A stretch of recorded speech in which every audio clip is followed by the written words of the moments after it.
All right, welcome to today's recap. This is Christian from Tribeca Trade Group, and a couple different themes today. I would say probably three. I would concentrate on today.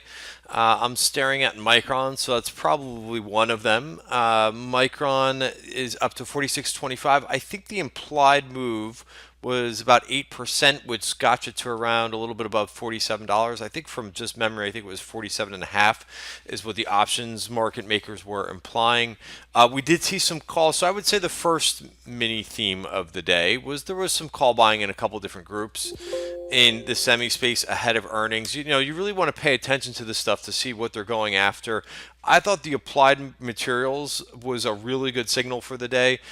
There was applied materials calls, possibly some of them were rolled, but if you kind of take a look at the ones that were bought for 19 cents, like what a good way to play if Micron smashes their numbers, which they did. They had, would I say smash?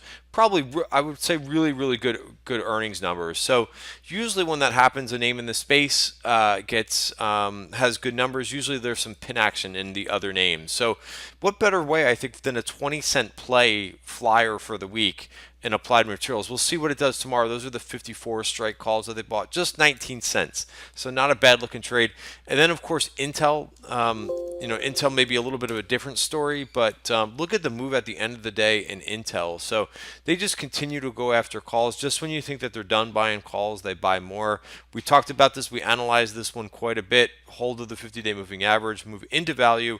It looked like it actually was going to stop today around 46.50 and hit that resistance, that red line, top of value, and it kind of hesitated there, and then it got that second charge and second lift, and now we're through just like that through the top of value. So what was resistance will become support, and your new support is 46.52. I think the next thing to watch in this name is the previous high, which it made on 47.30 after earnings. But wow, I mean, we were all over this setup. Really nice play by a lot of members of the Tribeca Trade Room.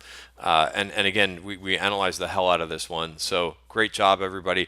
So that's theme number one of the day. Next, I'll go to the casual dining restaurants. When something like this happens, Darden closed on the highs, 6.7%. It seems like, again, there's a lot of pin action in the space. And one name, it wasn't just today where we've seen call buying in Wendys. We saw call buying all in here. So this thing has been a real nice mover. It took a little while. It was going lower. I think the first time that there was call buying, then the second time and the third time it's been moving up nicely. And you can see for Wendys what they did today. I actually bought some shares outright, considering it's a $16 stock. So real nice move for me today. Again, when something's under $20, you always have, I think, the option, even under $30, you have the option of buying stock, especially if there's some big implied volatility. So I'm really happy the way that one turned out for today. I'm still holding.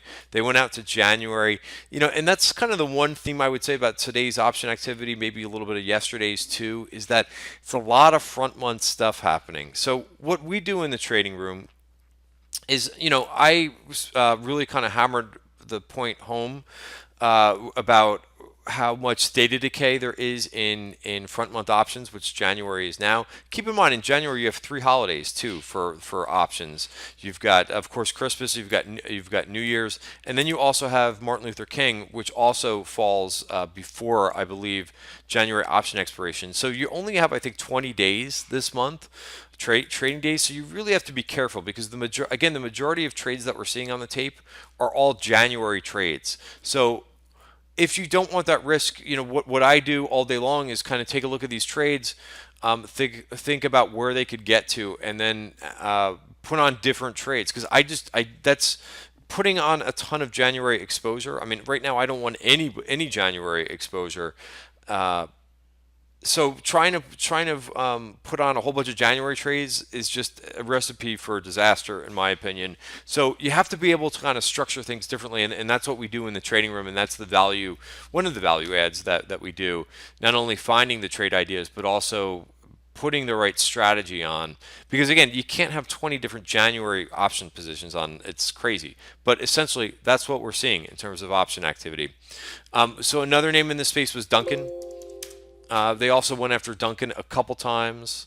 I'm getting Duncan confused with Wendy's because that was another name that we saw repeat call activity all the way into this, and now they're still buying calls. So you basically have a breakout on your hands in Dunkin' Brands, and this space has gotten hot. One other name, PZA, Pizza. I actually put this trade on. I don't trade a lot of counter trend trades, names below the 200-day moving average. When I do, it's a smaller size, but I like the way that we've seen this one now a couple times. So you've got your design. At least if I'm going to put a trade on below the 200-day moving average, I need some nice support, and we do have it down here at $56. So we'll see how this one goes. It closed on the highs, which I like, but that was the second theme of the day. Third theme of the day, bonds. Saw this getting very little attention today. It did come back from the lows, but take a look at the move in bonds all the way down to the 200-day moving average. Look at the last time we got to the 200-day moving average. We got a nice spring pop back. Notice that we've got also an MACD bearish crossover. So could be time to maybe put on a bond trade. It's getting close. I will wait until this breaks. TLT is going to be a little bit different because they're not exactly the same thing. TLT has a little bit further room to go down to hit that 200-day moving average. Why is that? Because there's different duration, right? That ZB is the long bond. TLT has a duration of about 18 years, 18, 19 years. It's a basket. Remember, these ETFs, they're a basket of bonds. They're not just like straight futures. So that's why there's a duration in there, and that's why it also says 20+ year treasuries. But anyway, that's a whole nother topic. But yeah, I mean, this looks interesting. So keep in mind what usually goes up when bonds go down. First of all, when bonds go down, yields go up. What becomes more attractive? The banks. What did we see today? Which I was kind of looking for. We saw some nice call buying in XLF. I'm not in love with this candle for the day, but take a look at the activity. So it didn't line up perfectly in terms of the technicals and the option activity, but they bought the March 29 calls for 52 cents. They also bought the February 29 calls for about 37 cents as well. So again, we'll have to see if this. So it's got a little bit of a bearish engulfing bar, but however, we're in an uptrend. We're above the short-term moving averages, so I'm trying not to really overanalyze this bar for the day. I think it still looks pretty good. So that's XLF, and then Citigroup. Also, we saw some calls. Again, ugly-looking candles for the day, but they're still in uptrends. So I'm not going to overanalyze. As long as you're giving enough time on your trades, you'll have the opportunity to adjust if it doesn't work out. So that's the three themes of the day. Just to talk a little bit about a couple other things today that we saw on the tape. JD, real nice move. We put a trade idea video out a couple days ago on the first break of the 200-day moving average, and you got the nice continuation going on here. So this looks pretty nice. I talked about XME, metals and mining, by the way, this morning. I put out a chart this morning. Best performer of the day in terms of sectors or groups, up 1%, and it looks pretty healthy here. I would watch for this to see if we break out. There was a level that I noticed on the weekly chart too, but that was all the way back here. So yeah, I mean, I think if we can get over here, this could get really exciting for the metals and mining space. Again, that's the XME ETF. Put that chart out on Twitter this morning. A couple other names, more crypto names, cryptocurrency names going through. A little bit something different. More NRG calls went up. And then I think I covered the majority of these. There's a couple other trades in here, a couple biotech names in here. Puma, PBYI, they bought February calls, and they also bought a call spread, I believe, out in March. One other final note, I don't make that much reference to the put trades, but kind of interesting. There was another group of trades, and I kind of think with the CME, SIBO, and NASDAQ, which we saw a lot of call buying, this was a big trade, big winner for us. And I took this thing off. I will show you where I took my CME trade off, right at the high. I just thought at this point it was a sell the news event. Once they started to roll out those Bitcoin futures, the move, you buy the rumor and you sell the news. And we bought the rumor as soon as the very day that the Bitcoin futures were announced is when I bought CME, and then I took this trade off for right around the highs. thinking that this might happen. Same thing with the SIBO. I think the SIBO, it still has support, so we'll see what it does. But they were buying puts in all three of those names today. All right, so that's it. Kind of I condensed today's video a little bit. The Nasdaq, of course, was a little bit weak. I'm not going to make too much of this move down. I think just like we had, I'll just kind of leave with this, with looking at the S&P chart for a minute. Keep in mind back here, right? We got way overbought here, and we had a red candle in here. We kind of burned off some of those overbought levels. I think today we kind of burned off a little bit of those overbought levels as well. If this is all we get, pretty good. If we move back and retrace a little bit more, I think it's fine.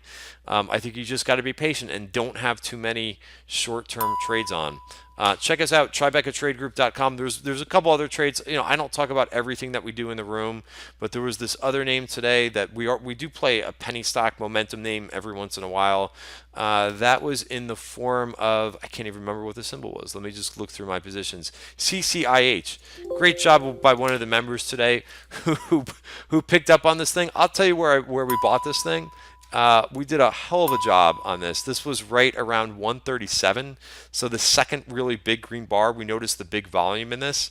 A lot of members took this trade today, and the thing closed up at $3 from my cost basis was $1.37. So we play these types of things too, not for big money, but on something that has momentum to it. We find those too. So if you haven't checked this out, the trading room, it's worth a try. Half off the first month. Use coupon code TTG. Thanks very much for watching. Have a great night.